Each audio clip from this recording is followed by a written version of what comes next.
2 bread ముక్కలు కోడిగుడ్లతో 5 నిమిషాల్లో ఎంతో రుచిగా ఉండే స్నాక్‌ను ఎలా చేసుకోవాలో ఈ వీడియోలో చూపిస్తున్నాను. ఇది సాయంత్రం సమయంలో స్నాక్‌గా కానివ్వండి, లేదా చిన్న చిన్న పార్టీల్లో స్టార్టర్‌గా చేసుకోవటానికి చాలా తేలిగ్గా ఉంటుంది.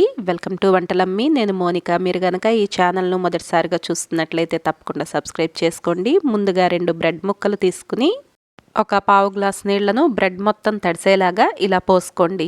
ఇలా నీళ్లు వేయటం అవ్వగానే బ్రెడ్ను తీసుకుని వీడియోలో చూపిస్తున్నట్లుగా ఇలా అదుముతూ పీల్చిన నీరు మొత్తం వచ్చేంత వరకు ఇలా నిదానంగా నొక్కుకోండి. ఇలా నొక్కుకున్న బ్రెడ్లో నీరు ఎక్కువ లేకుండా చూసుకోండి. మనకు బ్రెడ్ నాని మెత్తపడితే సరిపోతుంది. తర్వాత ఉడకపెట్టుకున్న కోడిగుడ్లను వీడియోలో చూపిస్తున్నట్లుగా ఇలా తురిమి తీసుకోవాలి. మీరు కావాలంటే కోడిగుడ్డును మెత్తగా చిదిమేసి కూడా తీసుకోవచ్చు. అయితే ఈ టిక్కీ చేసుకోవటానికి ఇలా తురిమి తీసుకుంటేనే చూడటానికి తినేటప్పుడు కూడా చాలా బాగుంటుంది. ఇలా ఉడికించుకున్న 2 కోడిగుడ్లు కూడా తురిమి తీసుకోండి.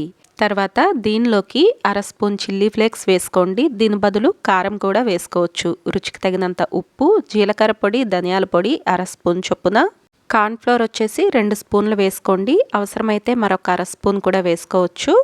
1/2 స్పూన్ అల్లం వెల్లుల్లి పేస్ట్, ఒక తరిగిన పచ్చిమిర్చి, ఉల్లిపాయ తరుగు 2 నుండి 3 స్పూన్లు, కొత్తిమీర తరుగు కూడా 2 స్పూన్ల వరకు వేసుకోండి.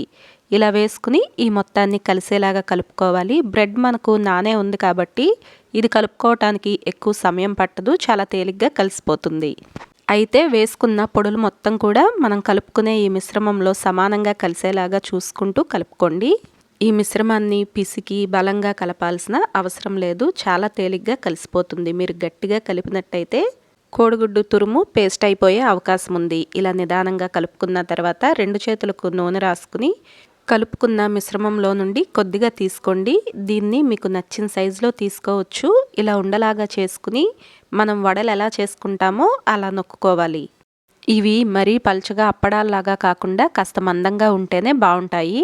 ఇలా వీటిని చేసుకున్న తర్వాత స్టవ్ పైన వీటిని వేయించుకోవటానికి సరిపడా నూనెను పెట్టుకోండి. నూనె వేడెక్కిన తర్వాత మరీ పెద్ద మంట మీద కాకుండా స్టవ్ను మీడియం ఫ్లేమ్లో పెట్టుకుని మనం ముందుగా చేసి పెట్టుకున్న ఈ టిక్కీలను ఒక్కొక్కటిగా నూనెలోకి వేసుకోండి. వీటిని వేసిన వెంటనే కదపకుండా కాస్త రంగు మారిన తర్వాత రెండో వైపుకు తిరగేయండి. ఇలా వీటిని 2 వైపులా కూడా ఎర్రటి రంగు వచ్చేంత వరకు కాల్చుకోవాలి. నూనెలో ఇవి ఎర్రగా వేగిన తర్వాత ఒక్కొక్కటిగా నూనెలో నుండి తీసుకుంటూ ఒక ప్లేట్లోకి పెట్టేసుకోండి. ఇవి నూనె ఎక్కువగా పీల్చవు. ఒకవేళ నూనె పీల్చిందనిపిస్తే టిష్యూ పేపర్లోకి వీటిని వేసుకోండి. ఇలాగే మిగిలిన మిశ్రమంతో కూడా టిక్కీలు చేసుకోండి. నూనెలో వేసుకుని ఒకవైపు రంగు మారేంత వరకు కదపకుండా ఉంచుకోండి. ఇలా 2 వైపులా మంచి రంగు వచ్చేంత వరకు వేయించుకుని తీసుకోండి. అంతేనండి, ఎంతో రుచిగా తేలిగ్గా తక్కువ సమయంలో అయిపోయే బ్రెడ్ ఎగ్ టిక్కీ మనకు తయారైపోతుంది. వీటిని వేడివేడిగా కెచప్తో తింటే రుచి చాలా బాగుంటుంది. పిల్లల నుండి పెద్దవాళ్ళ వరకు ఎవరికైనా కూడా దీని రుచి నచ్చుతుంది. కొత్తగా ఏదైనా తినాలనిపించినప్పుడు తప్పకుండా ఈ టిక్కీని ట్రై చేసి చూడండి. మీకు నచ్చితే వీడియోని లైక్ చేసి షేర్ చేసి మీకు ఎలా అనిపించిందో కమెంట్ చేయండి. Thank you for watching.